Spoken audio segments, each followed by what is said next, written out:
AI 영상 열심히 만들어서 올렸는데 조회수가 처참하죠. 대부분 영상 퀄리티가 낮아서 그렇다고 생각을 합니다. 근데 틀렸습니다. 여러분은 지금 영상을 못 만드는 게 아니라 원리를 모르는 겁니다. 오늘은 인스타에서 380만 뷰를 찍은 나이키 광고의 껍데기가 아니라 사람을 홀리는 원리를 훔쳐보겠습니다. 그걸 AI로 스토리 있는 30초짜리 광고로 만드는 법까지 전부 알려드리겠습니다. 먼저 나이키 축구화 광고입니다. 보통 광고라면 가볍다, 접지력이 좋다 라고 자랑하기 바쁘겠죠. 근데 나이키는 이상합니다. 신발을 축구장이 아니라 차가운 실험실에 가둬 놨어요. 심지어 CCTV 앵글로 보여줍니다. 도대체 왜 팔아야 될 상품을 격리를 시켰을까요? 이유는 하나입니다. 이 신발을 단순한 제품이 아니라 통제 불가능한 위험한 유기체처럼 보이게 하려는 의도입니다.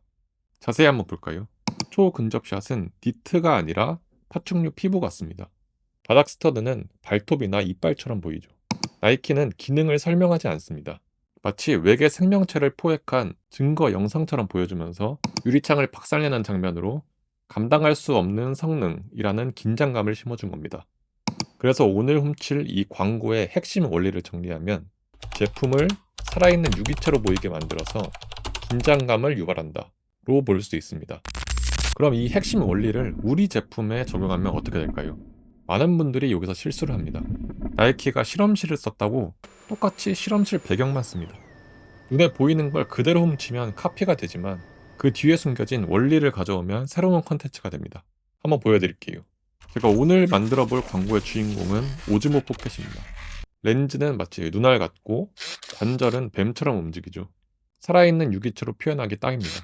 이제 나이키의 원리를 이용해서 얘한테 적용을 시킬 건데 여기서 챗 GPT한테 그냥 광고 만들어줘 라고 하면 망합니다. 그럼 어떻게 명령해야 나이키급 기획이 나오는지부터 보여드리겠습니다.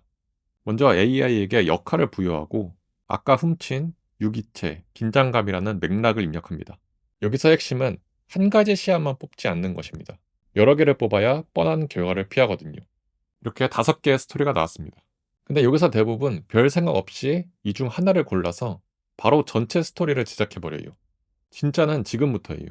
5개 중에 조회수가 갈리는 단어들을 뽑아내고 디벨롭해야 됩니다. 저는 이번 시안에서 피사체보다 먼저 움직인다. 그리고 사냥. 이 2개가 딱 꽂혔습니다. 그래서 그걸로 스토리를 늘렸는데 나온 스토리를 보면 사람이 제품을 손에 들고 다니는 장면들이 들어가니까 생명체 같은 제품이라는 컨셉이 약해지고 제품이 수동적으로 보이죠. 시선도 사람 얼굴로 분산되고요. 그래서 과감히 사람을 삭제하고 제품이 주인공인 스토리로 다시 짰습니다. 그랬더니 오즈모 포켓 때 알시카의 긴장감 있는 대립으로 컨셉이 잡혔습니다. 근데 여기서 더 센 선택지가 있습니다. 이걸 단순한 대립이 아니라 아까 첫 생성에서 킵해둔 사냥이라는 키워드를 적용하는 순간 긴장감이 확 올라갑니다. 그래서 저는 배경을 사막으로 바꾸고 오즈모 포켓을 뱀처럼 진짜 먹잇감을 사냥하는 느낌으로 수정을 해서 이렇게 최종 기획안을 완성을 했습니다. 이제 이미지 프롬프트를 생성할 차례죠. 근데 여기서부터 조회수 38회짜리랑 380만 회짜리랑 갈리는 지점이 하나 있어요. 대부분 그냥 이미지 생성용 프롬프트 생성해 라고 칩니다. 그러면 영상이 촌스러워집니다. A급 결과물을 얻으려면 프롬프트에도 설계도가 필요합니다. 저는 챗 GPT에게 각 샷의 첫 프레임만 묘사를 하라고 한 뒤 제가 미리 짜둔 영어 프롬프트 구조에 맞춰서 변환하라고 시킵니다. 이렇게 하면 AI가 헛소리를 안 하고 우리가 원하는 디테일한 프롬프트만 딱 뱉어내죠. 이 구조는 제가 드릴 워크플로우에 있는 프롬프트를 보시면 됩니다. 이제 이 프롬프트들을 이미지로 만들어줘야겠죠. 프리픽 스페이스로 넘어와서 오늘 영상은 제품이 주인공이기 때문에 이렇게 제품 이미지를 먼저 가져와 줍니다. 그리고 여기서 사람들이 어려워하는 포인트가 있습니다. AI 영상의 최대 난제인 일관성이죠. 영상은 하나의 각도가 아니라 여러 각도가 필요합니다. 그래서 최대한 다양한 각도의 제품 이미지를 넣어주면 뷰가 바뀌는 스토리보드에서도 제품 일관성이 유지가 됩니다. 그리고 또 다른 일관성 문제가 바로 무드와 캐릭터죠. 이 문제를 해결하기 위한 방식이 그리드 전략입니다. 1 곱하기 4, 그러니까 4컷 만화처럼 세로로 길게 뽑으라고 명령을 하는 겁니다.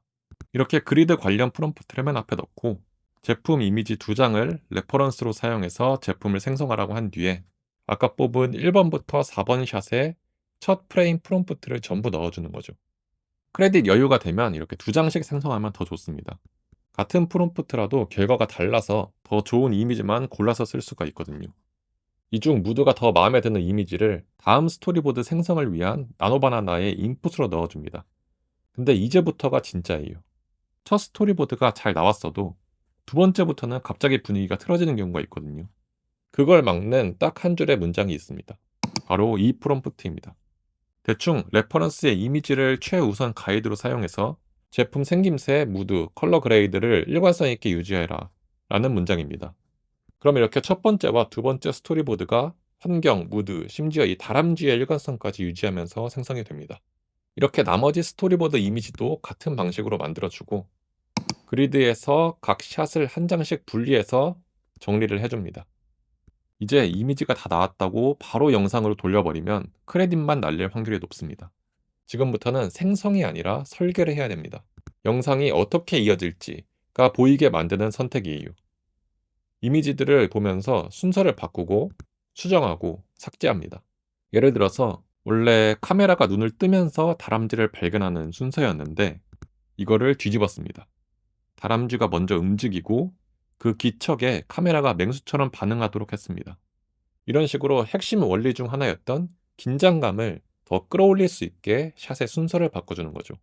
그리고 예를 들어서 이런 장면은 오즈모 포켓이 사냥하는 입장이니까 더 위압감 있어 보이게 로우 앵글로 수정을 해줍니다. 이런 식으로 쭉쭉 수정을 해주면 돼요. 어차피 만들다 보면 아이디어가 바뀌고 생각대로 안 나오는 컷도 생기니까 너무 완벽하게 수정할 필요는 없습니다. 근데 진짜 많은 분들이 이미지는 잘 만들어 놓고 영상화해서 망쳐버립니다. 영상 프롬프트에서 막히거든요. 저는 이걸 그냥 줄글로 번역해서 쓰지 않고 3개 파트 구조로 뽑습니다. 이 구조만 알면 갑자기 프롬프트 난이도가 확 내려가요. 제가 써놓은 이 프롬프트를 보시면 연결된 이미지를 분석해서 카메라 움직임, 피사체 움직임, 효과음 이 구조로 작성하라고 해놨습니다. 이렇게 뽑으면 이미지 투 비디오 방식에서 쓸데없는 노이즈 없이 가장 효율적으로 사용할 수가 있습니다. 이제 클링 2.6으로 갑니다.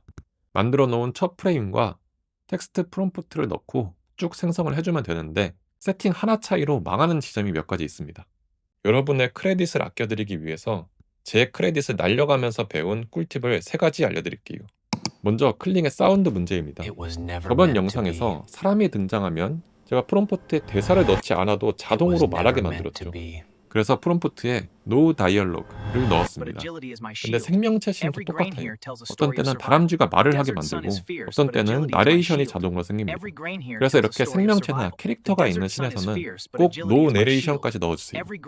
두 번째는 클립을 자연스럽게 이어붙이는 방법인데 많은 분들이 장면이 바뀌는 게 아니라 제품이 바뀐 것처럼 보이게 만듭니다. 그걸 해결하는 방식이 있습니다. 바로 영상 프레임 추출입니다. 예를 들어서 이 이미지를 첫 프레임으로 넣고 뱀처럼 움직이는 영상을 만들었죠. 그 다음 잠깐 다람쥐가 비친 후 다시 오즈모 포켓이 잡히는 장면으로 나오는데 제가 뽑아놓은 이 첫 프레임은 아까 영상의 마지막 부분과 관절 모양이 다르죠. 이럴 땐 이 이미지를 그냥 버리고 이 뽑아놓은 영상의 마지막 프레임을 추출해서 이 다음 샷의 첫 프레임으로 쓰세요. 그러면 연결이 훨씬 매끄러워집니다. 그리고 세 번째 팁은 바로 마지막 프레임 생성입니다. 아무리 텍스트로 써도 원하는 대로 절대 나오지 않는 씬들이 있습니다. 그럴 땐 텍스트랑 씨름하지 마시고 차라리 마지막 장면 이미지를 따로 만들어서 시작점과 끝점을 동시에 AI에게 던져주세요. 이래도 원하는 결과물이 안 나올 때는 AI 모델을 바꿔주면 해결이 되는 경우가 많습니다. 저는 보통 클릭해서 안 나오는 샷들은 비오를 사용해서 생성을 합니다. 이제 모든 클립은 다 만들었으니까 남은 건 하나죠. 사실 완성도를 결정하는 건 영상보다 사운드인 경우가 많습니다. 저번 영상에서 효과음 질문이 많아서 이번엔 이거를 한번 보여드릴게요. 이 과정도 그냥 효과음 넣기가 아니라 샷마다 필요한 소리 구조를 먼저 뽑는 방식입니다. 이렇게 효과음을 신경 쓰지 않고 그냥 단순히 클립들을 이어 붙인 영상을 던져주고 각 샷에 필요한 효과음을 영어로 묘사하라고 합니다. 그러면 샷별로 필요한 효과음을 간단한 영어로 뽑아주죠. 이걸 11랩스 사운드 이펙트 창에 붙여넣고 생성을 합니다. 한번 생성에 4개씩 나오니까 다 들어보고 가장 마음에 드는 걸 다운받아서 편집 프로그램에서 넣어주시면 됩니다. 그러면 최종적으로 이런 결과물을 얻을 수 있습니다.